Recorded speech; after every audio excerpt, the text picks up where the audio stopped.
So in your scenario with people that like have kids and they're weak in their faith, yeah, I'd probably say it's a necessary lesser of two evils to go to a non-mainline church. It's very, very rare that people are in that situation. If they are in that situation, yeah, I would concede that.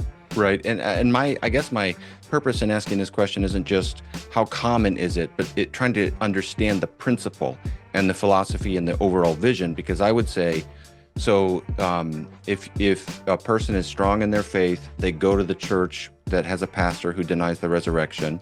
Now, in the mainline churches, as you know, there are ELCA, they'll have transgender pastors. They don't all have transgender pastors. I know I didn't say they all do. I said that exists in that denomination.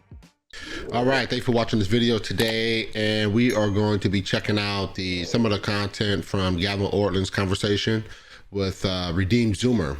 Redeemed Zoomer is a 21-year-old former liberal who recently, I guess within the last 6-7 years, became a Christian and has profoundly been involved in the Presbyterian Church, and has promoted the idea of a reconquista, which means to reconquest a church that has been sort of taken over by liberal ideologies.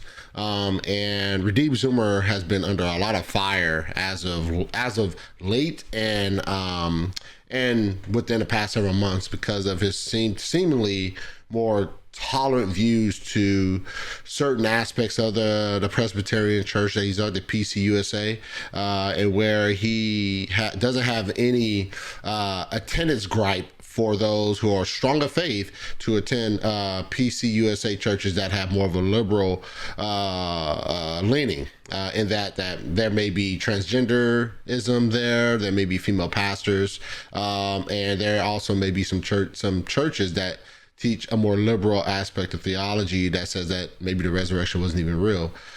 So Redeemed Zoomer has been catching a lot of flack, and so Gavin Ortlund desired to have a conversation with him. The conversation happened yesterday, and I watched the whole thing. I rarely sit through full like debates or conversations, but I sat through this whole conversation, and this one was really good. I have to say, not only was the conversation respectful, but there was some clashing. There was some teeth coming out a little bit. Like, Gavin Ortlund is not one that you would expect to have these type of like a clash and a high clash anyway, in the sense of being really aggressive. But I think Gavin Ortlund showed just a little bit enough aggressiveness, opposing some of the things that Redeemed Zoomer was saying. But the conversation was completely respectful.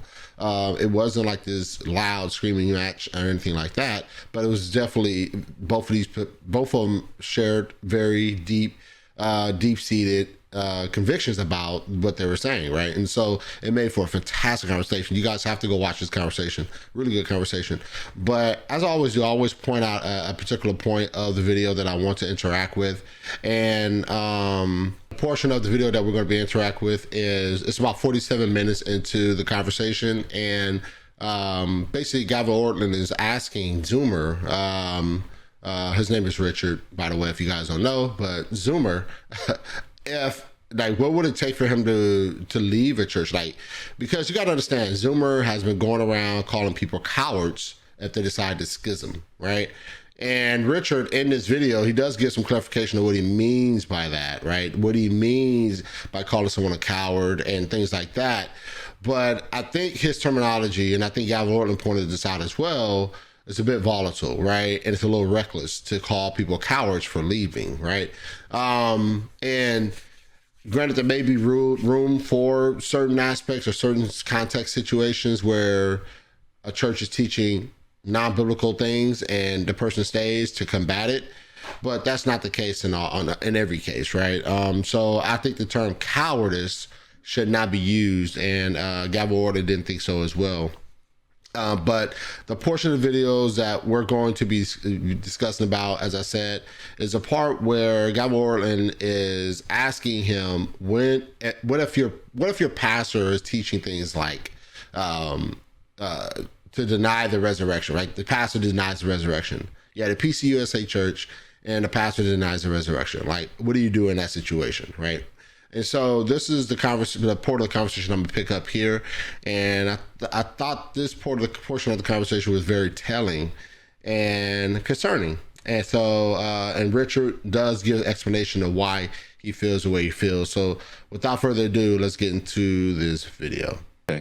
So let me that would be the disagreement then, because I think you can willingly leave when there is apostasy. I mean, I've walked by mainline churches where the not just the sign, but the whole ethos and draw is a God optional community. And you read through what they mean by that, and it's we're a community and God is optional. Now, if it's me trying to pastor people, I'm going to say you are actually you might be in sin to go to that church rather than second pres Now, because don't at get that me point you are obeying man rather than God, I would say, because you're embracing that which God rejects. Now, don't get me wrong, those are not the PCUSA churches or the mainline churches I tell anyone to attend.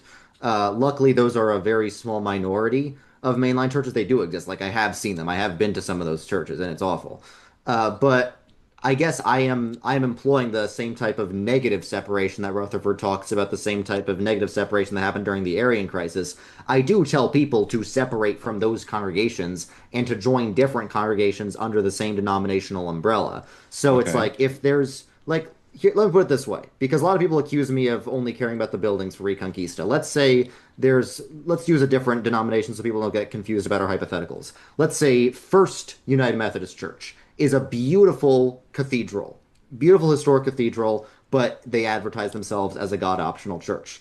Let's say Second United Methodist Church is, they meet in a strip mall, they have contemporary worship, very, evangelical type theology, but they are firmly committed to scripture and discipleship and the preaching of the word and sacraments. I would tell absolutely everyone to attend the ugly strip mall Second United Methodist Church if it's still under the umbrella of the United Methodist denomination. I would absolutely agree that yes, it is good to flee the society of those Arian congregations that were like explicitly heretical. If a congregation is explicitly heretical, then I would say it is expedient to attend a different congregation of the same denomination that is not explicitly heretical. This is what I'm trying to get clarity on, and that's helpful. That shows okay where we're different. We're not as far off. Did I then mishear you a moment ago when you said you would attend First Pres no matter how liberal it gets?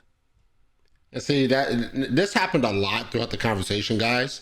Zoomer would say something, right? Gavin would catch him and saying it, and then you'll see sort of Zoomer sort of rephrase what he's saying, to sort of almost in a way to cover himself. Um, and it was a bit confusing in this conversation when he did that, right? It's a bit like, well, that's not what you just said, Zoomer, right? And Gavin would catch him. This happened several times. And so here it is again, uh, Richard says that he would attend the mainline Presbyterian church, Pres 1, no matter how liberal it got, right? Once again, this is not an attempt to misrepresent Mr. Redeemed Zoomer, but it is because he would say that the reason that he would attend the liberal church is a reconquista, right? Right. He wants to reconquer what the church was, right? He wants to sort of reform it back to what was before, what the church was before all the liberalism stepped in. And that's a commendable task, right? That is something that is definitely commendable and respectable to desire that, right? But if you have a young family that's new to the faith, would you tell them to stay there? And in support sort of points of the video, Richard says no because they're not strong in faith. But faith is a very subjective thing, right? It doesn't matter. There's people who've been in the church for 20 years and still weak of faith, right? So it's a very subjective thing. So it doesn't follow, if that makes sense, guys. So let's continue to hear the conversation.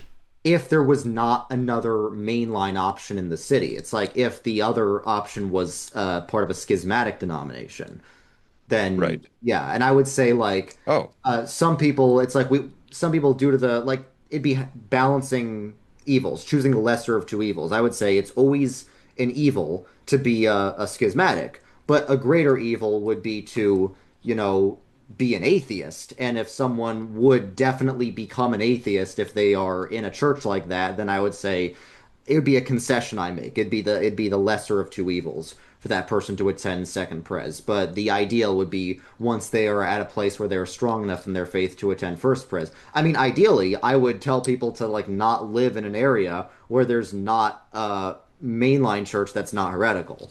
Like I can tell you, I would never be willing to live in a place that did not have a solid church of the PCUSA in it.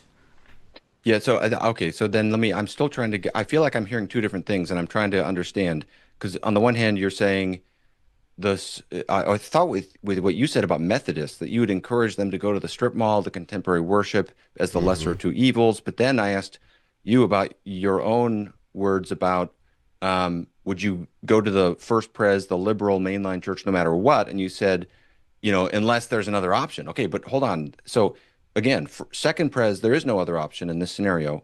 First pres is mainline. Second pres is evangelical. First pres has a pastor who does not believe Jesus was bodily raised from the dead. They say it's a symbol, not an event. Do you personally, and there's no other mainline church around, do you personally still go to First Pres? That's what I'm Yeah, trying to get clarity on. I would, and I did for several years in high school, and I had a pastor who did deny the bodily resurrection of Christ. Okay. So that would be there. Now, is that a personal decision, or would you say that for suppose there's someone else who's strong in their faith, would you also give that counsel to others? Yes. If they're strong in their faith, it's like when you first introduced the scenario, you said, oh, they have like kids they have to raise in the faith. If someone has kids they have to raise in the faith, I would discourage them from going to a church that's explicitly heretical, like one of those God optional churches. But if it's an option, like if that's not the case, if they are strong enough in their faith, and most people are, I think we often lack faith in the Holy Spirit and we underestimate, how much opposition our faith can handle. In most cases, this is a rare scenario. If you're in America, there's almost certainly some faithful mainline church near you.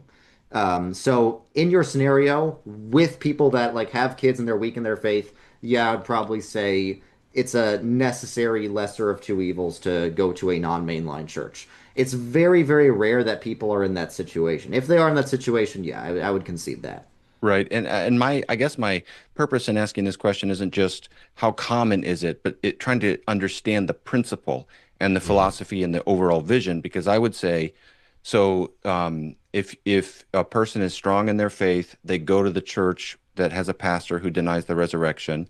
Now in the mainline churches, as you know, there are ELCA, they'll have transgender pastors. They don't all they Um, don't all have transgender pastors. I know they didn't I didn't say they all do. I said that exists in that Yes. denomination. So again, it's like where at what point? And I guess I would have two concerns. One is the biblical principle from Second Corinthians 6, go out from among them. What fellowship does light have with darkness? And I say this as someone who's often pushing in the other direction and totally acknowledging that in the churches and the conferences I tend to attend and so forth, we're often erring in the other direction. And I think there's much noble in your principles that you're working with that we need to consider. I just think it goes too far to say you can't separate from that kind of context. So that's the biblical principle. The other principle would be the Protestant principle. I mean, my gosh, these mainline churches themselves resulted from separations, and you might as well just say to Luther himself, if today you can go to the church where they deny the resurrection, which is like to me, if there's anything that's a heresy to separate from, then why would Luther protest the Roman Catholic context, where arguably the concerns aren't as strong as a denial of the resurrection of Christ? Because I mean, Luther was that, because all Protestants in Luther's context had been excommunicated for like 600 years. That's the big.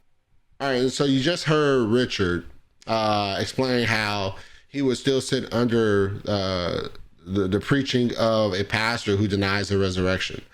While I get and I can once again I commend his efforts and his desire and his thoughts behind desiring to stay there because he continues to emphasize the Reconquista. I commend it, but man, you can't sit under that, dude. You can't sit under that. And he definitely said that if someone is strong in their faith, I encourage them to do it too. No. You want to maintain that strength in your faith, right? You don't want to sit under nonsensical heretical teaching, because it's not good. It's not good at all. And it's not, I will argue that it might be even sinful to do that, to purposely sit under that, right? So we don't want to do that. And once again, faith, the faith is a subjective thing, right? Some people have strong faith, some people have weaker faith, some people don't have a strong faith, right? Mild faith. And so it's a more a subjective thing. And I really don't think that Richard is correct in calling someone cowardice because they leave the church. And then on the other side, he decides people to stay there if they're strong of faith. They stay there and tolerate the pastor that's preaching denying the resurrection. But if you leave, you're a coward. Like that's just simply doesn't work well. And Gavin caught him on this. And so I just find it very, very concerning. I've already had my concerns with Mr. Zoomer. And watching this conversation, it came off to me as, I'm going to end the video here, let you guys go watch it, but it came off to me that is almost like Gavin was teaching him, right? In the sense that Gavin is more experienced. Gavin is pastor several churches. Gavin is the more experienced individual here as far as individual practically understanding these circumstances around how we apply certain things within the church context, right? Richard, on the other hand, is very green and wet behind our ears still. He's been a Christian, I think, since he was 14. And he's 21 years old, never been a pastor. I mean, you could tell he's well-read, right? You could tell that he's well-read. But the practical aspect, the experiential aspect is lacking tremendously. And I think, when he becomes pastor, or if he even becomes a pastor, he'll begin to understand, like, hey, some of the positions that he held is not even practically sustainable or tenable. So, and from what I understand, he's actually in the process of trying to become a pastor at the PCUSA. And so this brings up different questions. Like, okay, as a pastor at the PCUSA, they have their sort of standards, right? They have their theological statement of what they believe, right? And also, what if you're ordained by a female pastor, right? A pastor. What if you're ordained? And that's a possibility, right? What if you're ordained by a transgender pastor, right? In the PCUSA, they have leadership, right? And I'm sure they probably have a transgender person, maybe even a homosexual person, or a woman pastor. Like, what if you're ordained by these people, right? Do you accept the ordination, right? Do you accept that, right? So these are some of the questions that are very interesting and very concerning. And so if I can give any recommendation to Zoomer, that he would stop using the word cowardice, because it's not cowardice to leave the church if you need to, and to not encourage people, no matter how strong their faith is, to attend churches that teach that Jesus Christ did not resurrect, right? I don't care how strong your faith is. I know plenty strong people in their faith, right? I would never tell them, hey man, you're strong in faith. Go ahead, sit under the preaching of someone who teaches Jesus Christ didn't resurrect. Like, that's insane. That's ridiculous. That's insane. And once again, I know that he's on some Reconquista type tip, like he wants to reconquest the Presbyterian Church. Go for it. Do you. But don't dare encourage others to do it. I don't care how strong their faith is. You don't know what could happen in that church because you done told this individual, hey, you appear to be strong in your faith, and you don't even know how strong these people are in their faith, right? You appear to be strong in their faith. Hey, why don't you go join? Why don't you go join the PCUSA that denies the resurrection of Jesus? Like, that's insane. That's insane. And I think those kind of statements of calling people cowardice and telling people to go attend a church of that nature that has such a horrific view of Jesus and his resurrection, I think this is all youthful zeal, right? I think this is all dare I say emotional zeal, in the sense that I think he needs to slow down and reconsider what he's saying and get some experience as a leader of PCUSA or a church, a pastor, before you speak on these kind of things where you're calling people cowards to leaving a church, right? I think once you begin to understand from a pastoral aspect or even an elder aspect of what's going on, then you begin to, I think he'll begin to walk down or walk back his statements of calling people cowards and things like that. And so all in all, I pray that this video was a blessing to you. And if you have yet to check out that video of Gavin Ortlund and Redee's Zoomer's conversation, I encourage you to do so. And if you have yet to if you have yet to do so, make sure you subscribe and hit that notification bell on the God's Truth so you don't miss on any shows that are coming up here in the future. All right, take care. God bless.